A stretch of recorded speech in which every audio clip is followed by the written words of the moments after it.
हाँ, good morning बेटा। तो आज हम अपनी फिर वही हिंदी की क्लास कंटिन्यू करने जा रहे हैं। तो आज क्योंकि कल हमने जो पढ़ा था वो आप लोगों ने क्या पढ़ा था बेटा? व्यक्तिवाचक संज्ञा और जातिवाचक संज्ञा पढ़ा था ना। और आप लोगों को मुझे लगता है अच्छे से समझ में आया भी होगा। संज्ञा के मैंने आप लोगों को बेटा कितने भेद बताए थे? 5 भेद बताए थे ना। तो अब इसका मतलब कितने भेद अभी हमारे रह गए हैं? 3 भेद रह गए हैं अभी। किसके? संज्ञा के। तो सबसे पहले संज्ञा की मैं थोड़ा सा लूंगी पुनरावृत्ति के लिए, ताकि समझ में आ जाए आपको कि किसी व्यक्ति, वस्तु, स्थान या भाव का बोध कराने वाले शब्दों को हम कहते हैं संज्ञा। कि किसी व्यक्ति, वस्तु, स्थान या भाव का बोध कराने वाले शब्दों को हम कहते हैं संज्ञा। अब संज्ञा के मैंने भेद बताए थे, 5 भेद बताए थे। व्यक्तिवाचक संज्ञा, जातिवाचक संज्ञा, उसके बाद मैंने बताया था समूहवाचक संज्ञा, उसके बाद द्रव्यवाचक या जिसको हम कहते हैं पदार्थवाचक संज्ञा, और उसके बाद भाववाचक संज्ञा। ये 5 मैंने बताए थे आपको भेद, जिनमें से 2 को मैंने आपको बताया था, कल समझाया था।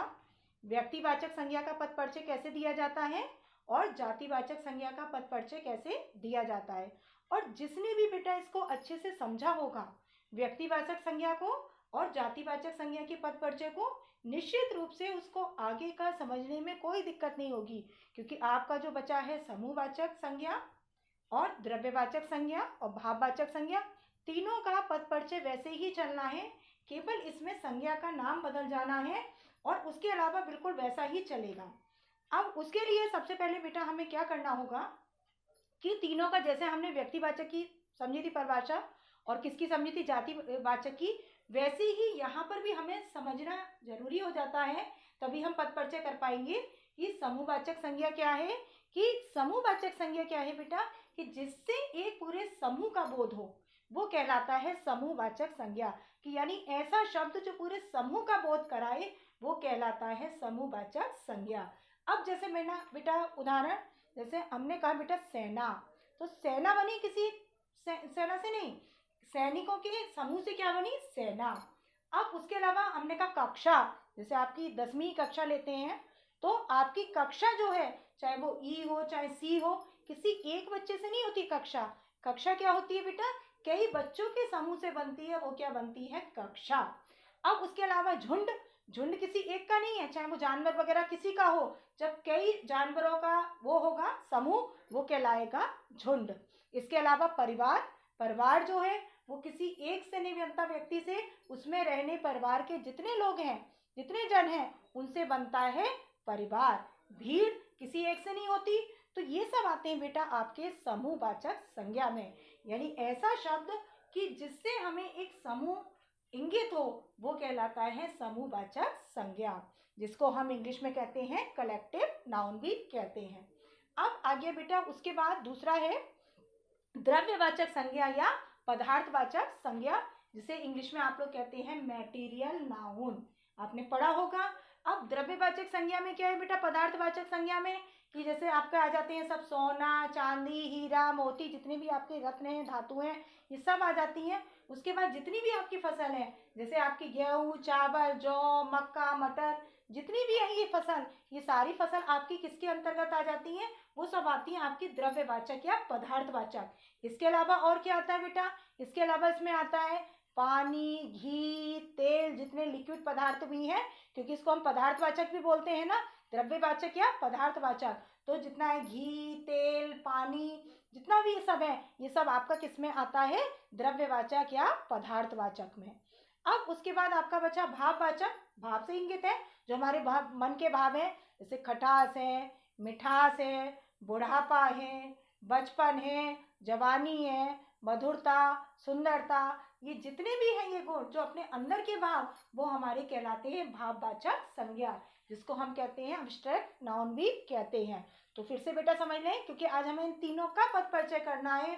तो जब तक हम इनको नहीं समझ लेंगे कि समूहवाचक संज्ञा क्या है या द्रव्यवाचक पदार्थवाचक संज्ञा क्या है, या इसके अलावा जो हमारी भाववाचक संज्ञा है क्या है, जब तक हम इनका मतलब मायने पूरी तरह से नहीं जान लेंगे, तब तक हम इसका परिचय नहीं कर पाएंगे। तो फिर से समझ लें कि जो एक समूह का बोध कराए, समूहवाचक हो गया, उसमें आती है आपकी कक्षा है, भीड़ है, परिवार है, सेना है, जुलूस है। ये सब आपका किसके अंतर्गत आता है बेटा?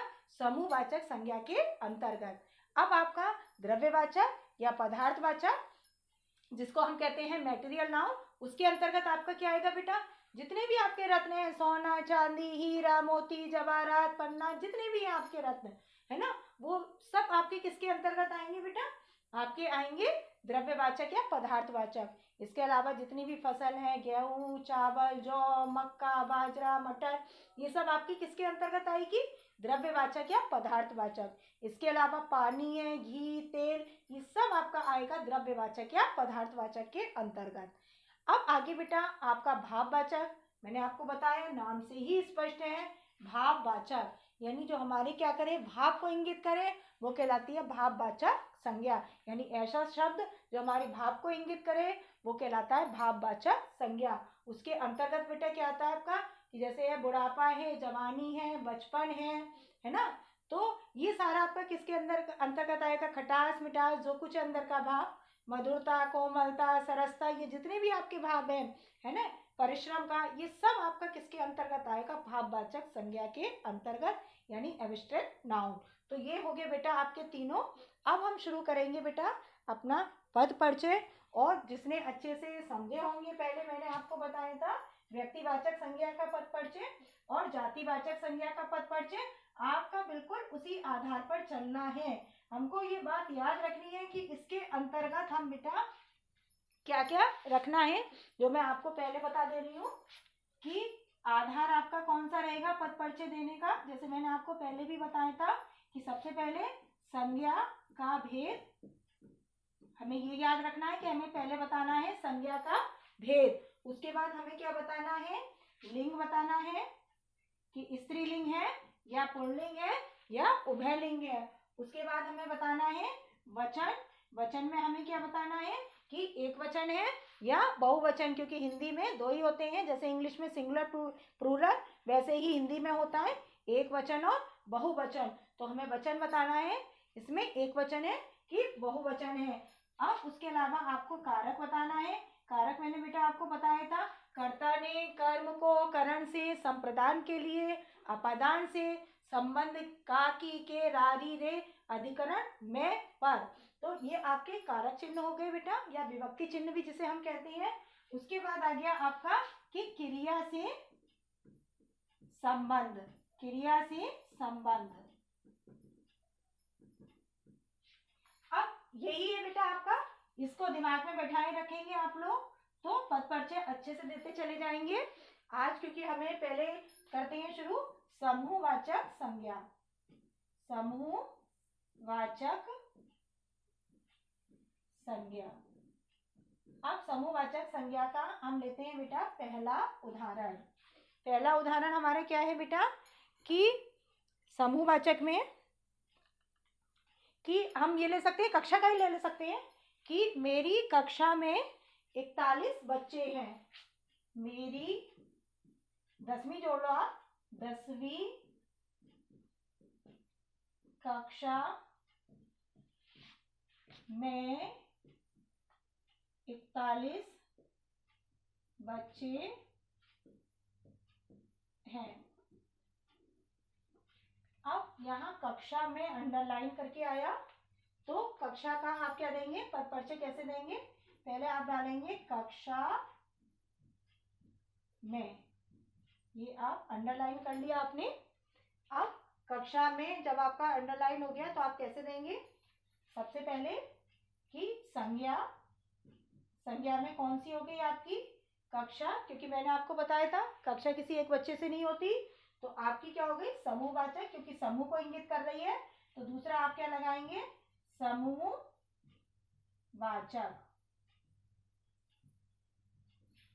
अब समूहवाचक के बाद बेटा आपका क्या होगा कि फिर आप आ जाएंगे लिंग।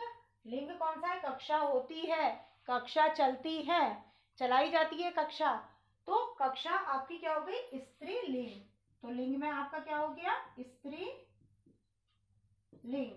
स्त्रीलिंग के बाद क्योंकि 10वीं कक्षा में केवल एक ही कक्षा की बात की जा रही है, तो आपका क्या हो जाएगा, एक वचन, एक वचन। यहाँ बेटा आपको ये नहीं देखना है कि 41 बच्चे हैं, ये आपको नहीं देखना है, केवल आप क्योंकि कक्षा का ले रहे हैं तो कक्षा केवल पर्टिकुलर एक ही आपकी कौन सी, 10वीं, केवल 10वीं कक्षा के लिए कहा जा रहा है, यानी एक ही कक्षा कौन सी, 10वीं कक्षा, तो इसलिए यहाँ पर आएगा एक वचन।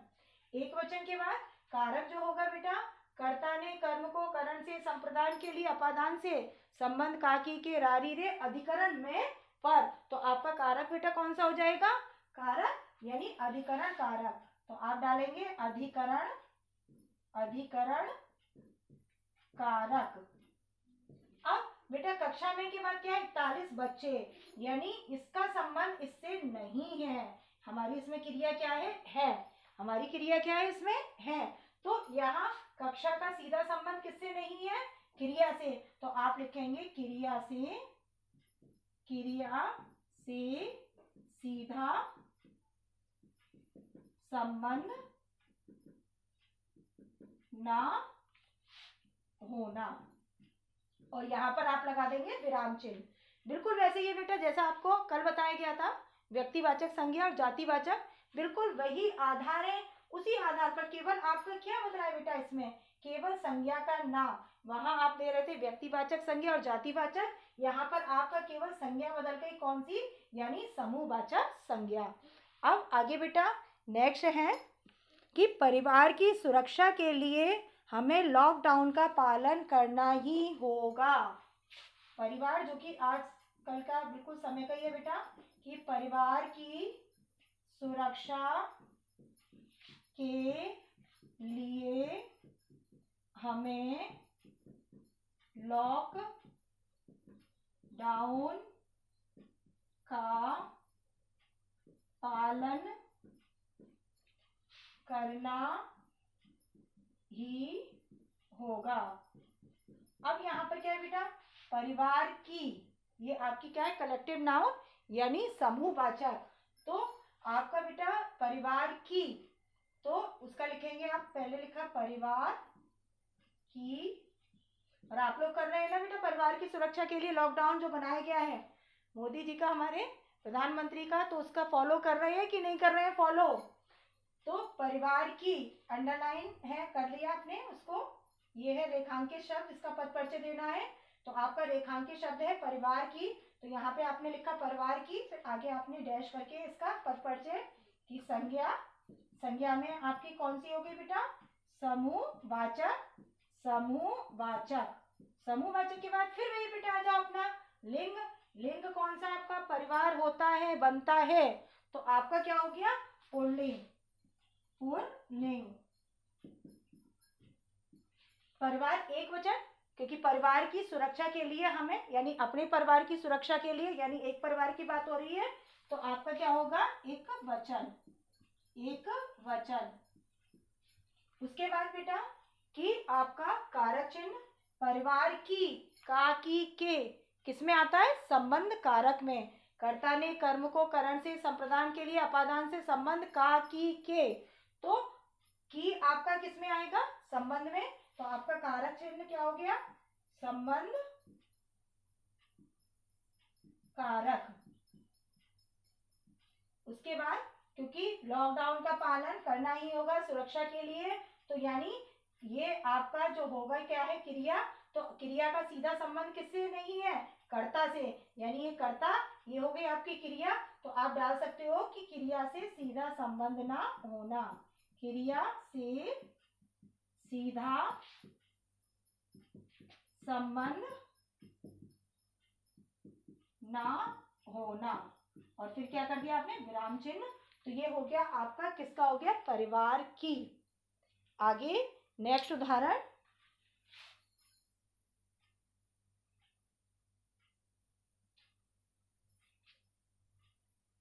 नेक्स्ट उदाहरण है हमारा बेटा आगे का, सबको समझ में आ रहा होगा, अच्छे से सब समझ रहे होंगे, समूहवाचक। अब आगे है, लॉकडाउन में ढील होने पर लोगों की भीड़ जमा होने लगी, लॉकडाउन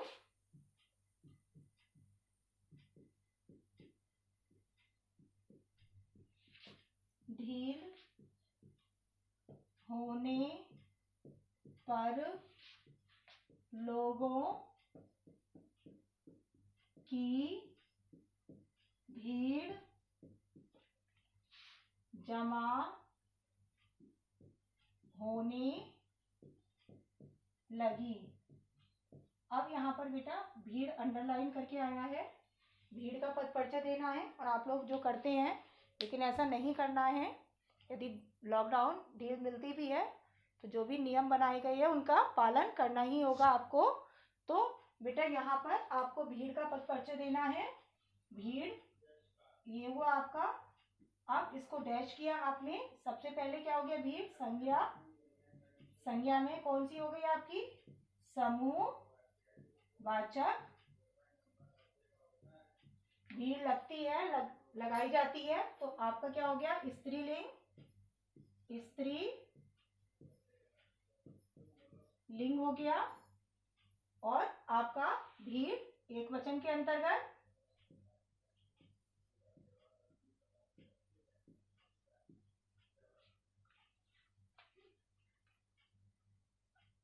अब आगे आपका होगा जो कारक होगा, यानी भीड़ को लगाना। यहाँ पर को विभक्ति चिन्ह क्या है आपका? छिपा हुआ है को विभक्ति चिन्ह। तो आपका क्या होगा कि कर्म कारक। कारक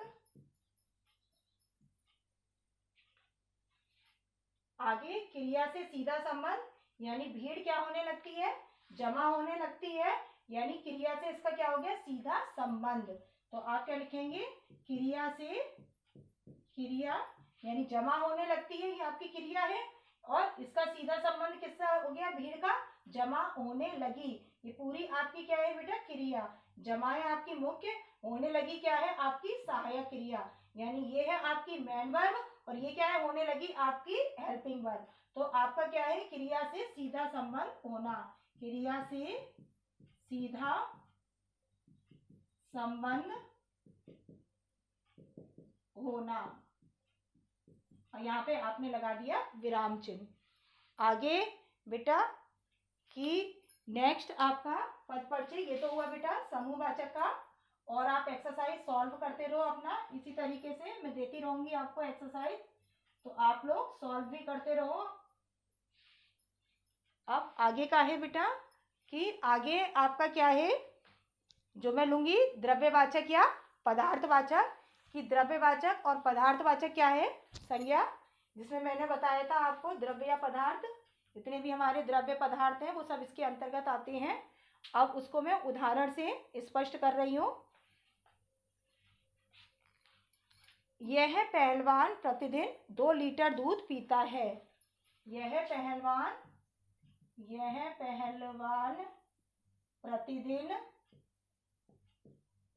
2 लीटर दूध पीता है। अब यहाँ पर बेटा दूध अंडरलाइन करके आया। अभी मैंने बताया था कि पानी है आपका, है ना? पानी है, घी, तेल, जितने भी हैं आपके, ये सब किस में आते हैं? आपके द्रव्यवाचक में या पदार्थवाचक में। तो आपका क्या होगा बेटा? सबसे पहले आप लिखेंगे, खुद से भी थोड़ा सा बेटा बोलने की कोशिश करें। स्टार्टिंग कैसे करेंगे? संज्ञा। संज्ञा में कौन सी आएगी? आपकी द्रव्यवाचक संज्ञा। तो पहले आप हेडिंग डालेंगे संज्ञा। तो पहले दूध का आपको क्योंकि देना है पद परिचय दूध, और उसके बाद आपने किया डैश, तो आपने क्या लिखा? संज्ञा। संज्ञा में आपकी कौन सी हो गई? द्रव्यवाचक या पदार्थवाचक। उसके बाद दूध क्या है आपका? पुल्लिंग है कि स्त्रीलिंग है? दूध पिया जाता है, दूध लिया जाता है, तो आपका क्या हो गया? पुल्लिंग। दूध आपका क्या हो गया? पुल्लिंग। दूध आपका एक वचन के अंतर्गत एक वचन। उसके बाद कारक, यानी यह पहलवान प्रतिदिन 2 लीटर दूध को पीता है। यहाँ पर क्या है? को विभक्ति चिन्ह छिपा हुआ है, मैंने बताया था ना। बेसहारे का सहारा कौन? आपका कर्म कारक। तो कारक आपका कौन सा हो गया? कर्म कारक, क्योंकि इसमें क्या है? को विभक्ति चिन्ह छिपा हुआ है। आगे क्रिया से सीधा संबंध, क्योंकि क्रिया के साथ ही बराबर, तो क्या हो गया? पीता है क्या है आपकी क्रिया? पीता क्या है? मुख्य, और है क्या है आपकी सहायक क्रिया। तो ये आपका क्या हो गया बेटा? दूध पीता है। इसका सीधा संबंध किससे है? क्रिया से। तो आप क्या लिखेंगे? क्रिया से सीधा संबंध होना। तो ये आपका पद परिचय किसका हो गया बेटा? ये हो गया आपका दूध का पद परिचय। दूसरा उदाहरण, हम हीरा बहुमूल्य रत्न है। हीरा बहुमूल्य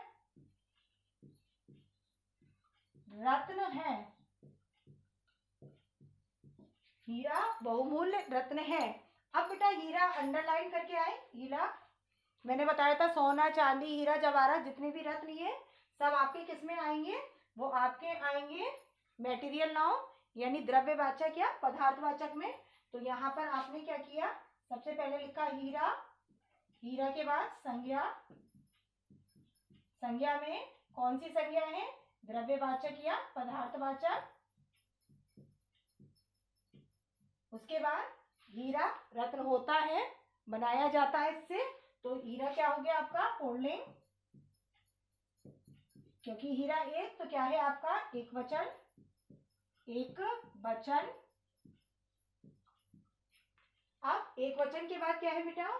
कि आपका जो कारक चिन्ह, क्योंकि हीरा के बारे में ही बताया जा रहा है तो आपका क्या होगा? कर्ता कारक। जिसके बारे में बताया जाए या कहा जाए वो क्या होता है? कर्ता कारण, जिसे उद्देश्य कहते हैं। तो हीरा आपका क्या है? कारक कौन सा हो गया? कर्ता कारक, कर्ता कारक। उसके बाद क्रिया से संबंध, क्योंकि हीरा बहुमूल्य रत्न है, हीरा के बारे में ही कहा जा रहा है बहुमूल्य रत्न, तो ये आपका क्या हो जाएगा? क्योंकि ये पूरा एक ही है आपका कर्ता और ये क्या है आपका? है यानी क्या है? क्रिया। तो हीरा का सीधा संबंध किससे है? क्रिया से। तो आप क्या लिखेंगे? क्रिया से, क्रिया से सीधा संबंध होना, क्रिया से सीधा संबंध होना। तो ये आपका किसका हो गया? हीरा का पद परिचय। किसका हो गया? हीरा का पद परिचय। अब उसके अलावा क्या है आपका? लहलहाती धान की फसल को देखकर किसान खुश हो गए। लहलहाती धान की फसल को देखकर, नेक्स्ट हम उदाहरण लेते हैं बेटा।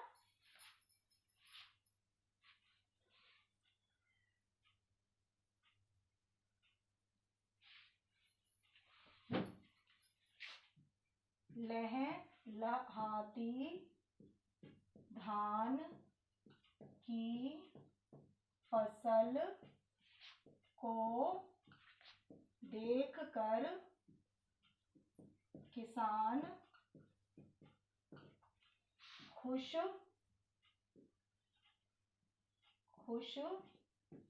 हो गए।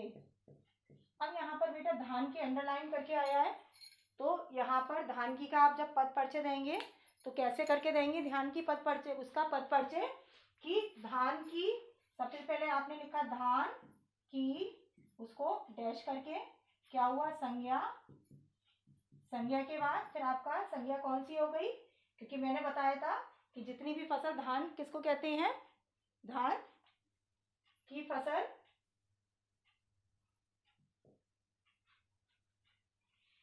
ये हो गया आपका संज्ञा, संज्ञा में आपका होगा द्रव्यवाचक।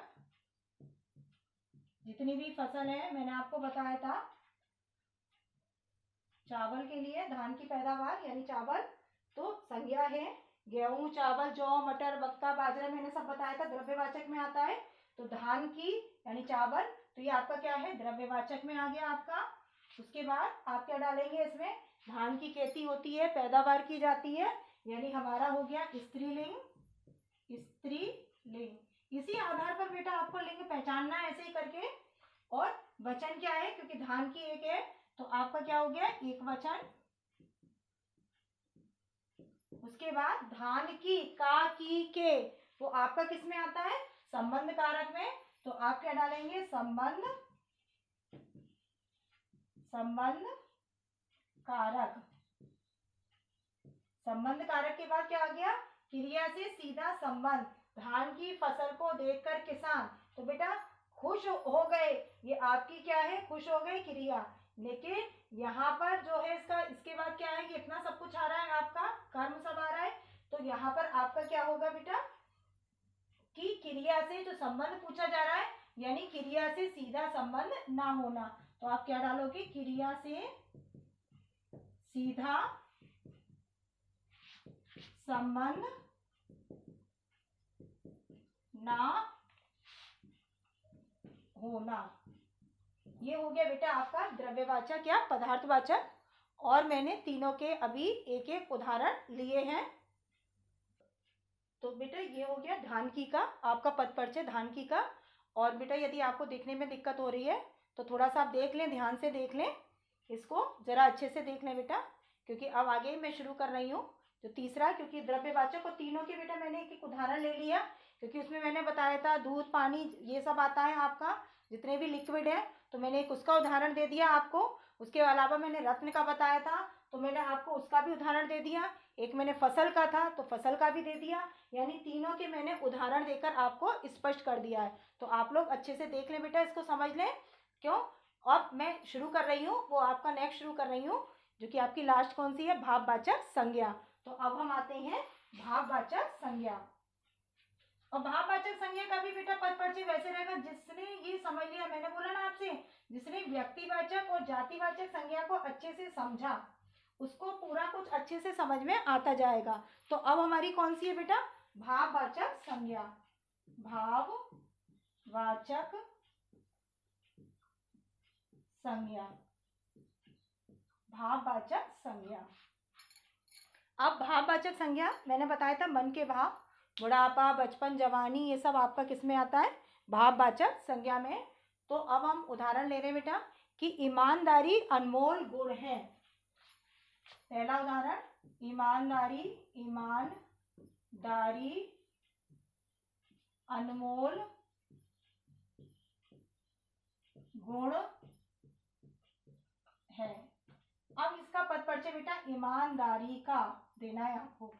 अब आप लोग खुद से बोले बेटा, मैं नहीं लिखूंगी, मैं सिर्फ बताती जा रही हूँ आपको, और आप अपना चेक करो कि आप लोग सही है कि नहीं है।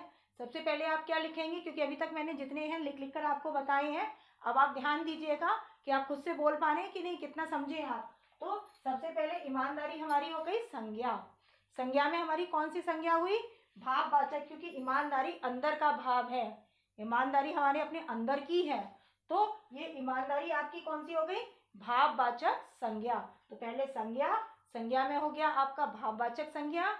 भाववाचक संज्ञा के बाद है बेटा कि लिंग बताना है आपको, कि लिंग कौन सा है, स्त्रीलिंग है कि पुल्लिंग।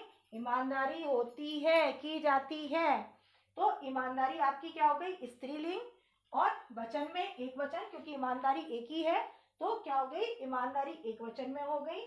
कारक आपका ईमानदारी के बारे में ही कहा जा रहा है, बताया जा रहा है, जिसके बारे में बताया जाए वो होता है कर्ता कारक। तो कारक आपका कौन सा हो गया, कर्ता कारक।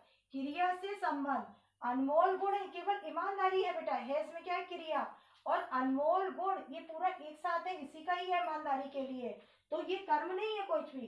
तो यहाँ पर आप क्या कहेंगे बेटा कि इसका सीधा संबंध किससे है, क्रिया से। तो आप कहोगे क्रिया से सीधा संबंध होना, क्योंकि ईमानदारी के, अब आप कहोगे अनमोल गुण है मैडम बीच में, तो ये बेटा कोई वो नहीं है, केवल ईमानदारी के बारे में ही बताया जा रहा है। तो इसलिए इसका जो है सीधा संबंध किससे है, आपका क्रिया से। तो आप लिखोगे क्रिया से सीधा संबंध होना। तो सबको समझ में आ गया होगा ईमानदारी का पद परिचय। अब आगे हम लेते हैं कि युधिष्ठिर ने सत्य की राह ना छोड़ी। दूसरा, युधिष्ठिर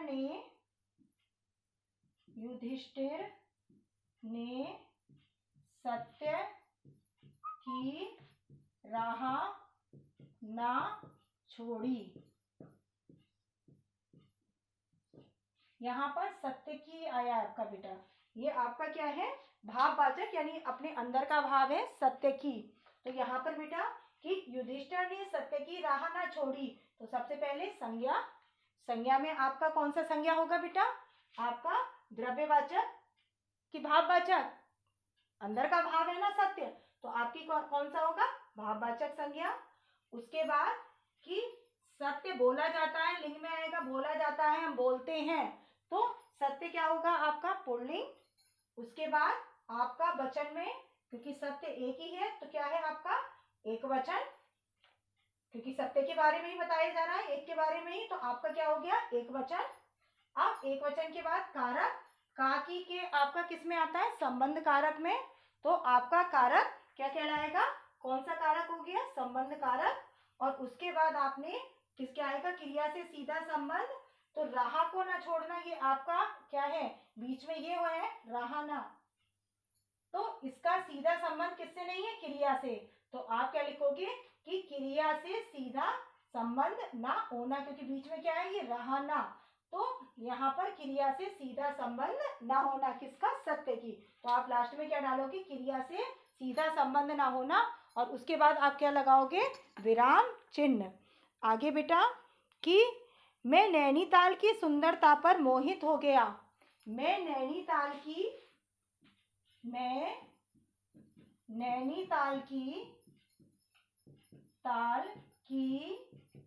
सुंदरता पर मोहित हो गया। यहाँ पर बेटा सुंदरता आप लोगों ने पढ़ा होगा ना, भाववाचक संज्ञा पिछली बार बनाना कि कैसे बनती है भाववाचक संज्ञा, तो ता लगाने से क्या हो गया सुंदर में ता लगा दिया तो क्या हो गया सुंदरता यानी भाववाचक संज्ञा। ये सुंदर क्या है विशेषण, और सुंदर में हमने ता लगा दिया तो क्या हो गया सुंदरता, जिससे बन गई भाववाचक संज्ञा। तो यहाँ पर सुंदरता का जब हमारा पद परिचय रहेगा तो क्या रहेगा, सबसे पहले संज्ञा, संज्ञा में आपकी कौन सी संज्ञा होगी बेटा, आपकी भाववाचक, क्योंकि सुंदरता अंदर का भाव है, हमें सुंदर लगना, बदसूरत लगना, अच्छा बुरा लगना, ये हमारा अपना अंदर का भाव है ना, फीलिंग्स है ना हमारी, तो भाव क्या है हमारी अंदर की फीलिंग, सुंदर हमारे क्या अंदर का भाव, तो सुंदरता पर, तो ये आपका हो गया बेटा क्या हो गया सबसे पहले संज्ञा, संज्ञा में भी आपका कौन सा हो गया बेटा भाववाचक संज्ञा। उसके बाद सुंदरता होती है तो आपका हो गया लिंग में हो गया कौन सा स्त्रीलिंग वचन, क्योंकि सुंदरता के बारे में बताया जा रहा है यानी वचन हो गया आपका एक वचन। कारक मैं पर आपका किस में आता है अधिकरण कारक में, और उसके बाद क्या है सुंदरता पर मोहित हो गया, ये इतना बेटा क्या है पूरी क्रिया है आपकी मोहित हो जाना, मोहित हो गया, तो मोहित आपकी क्या है अट्रैक्ट करना आकर्षित करना, तो ये आपकी क्या है मुख्य क्रिया, और हो गया क्या है आपकी हेल्पिंग वर्ब यानी सहायक क्रिया। तो यहाँ पर बेटा क्या है आपका कि सुंदरता पर मोहित हो गया ये क्रिया, और यहाँ पर क्या है अधिकरण आपका कारक, तो इसका संबंध किससे है आपका संज्ञा का संबंध इसका किससे आपका क्रिया से, तो आप लिख सकते हो क्रिया से सीधा संबंध होना, क्योंकि बीच में कुछ भी नहीं है, सीधा संबंध किससे स्थापित हो रहा है मोहित हो गया यानी क्रिया से, तो आप लिख सकते हैं क्रिया से सीधा संबंध होना और विराम चिन्ह लगा देंगे, तो ये आपका हो जाएगा सुंदरता का पद परिचय। अब बेटा इतने मैंने आपको उदाहरण कराए हैं, यानी मैंने पांचों आपकी संज्ञा ले ली और आपको सबके उदाहरण मैंने दिए हैं, अच्छे से बताए हैं। अब जब मेरी नेक्स्ट क्लास होगी तब मैं उसमें आपको सबका मिक्सचर दूंगी, और सबका मिक्सचर कराने के बाद आपका ऐसा नहीं कि व्यक्तिवाचक और वो है, आप लोगों को खुद से पहचानते हुए समझना होगा कि व्यक्तिवाचक संज्ञा क्या है जातिवाचक क्या है, तो पांचों को मिक्स करके मैं आपको पढ़ाऊंगी और कंटिन्यू करूंगी अपनी नेक्स्ट क्लास में। तब तक के लिए आप प्रैक्टिस करिए, अभ्यास करते रहिए। थैंक यू बेटा।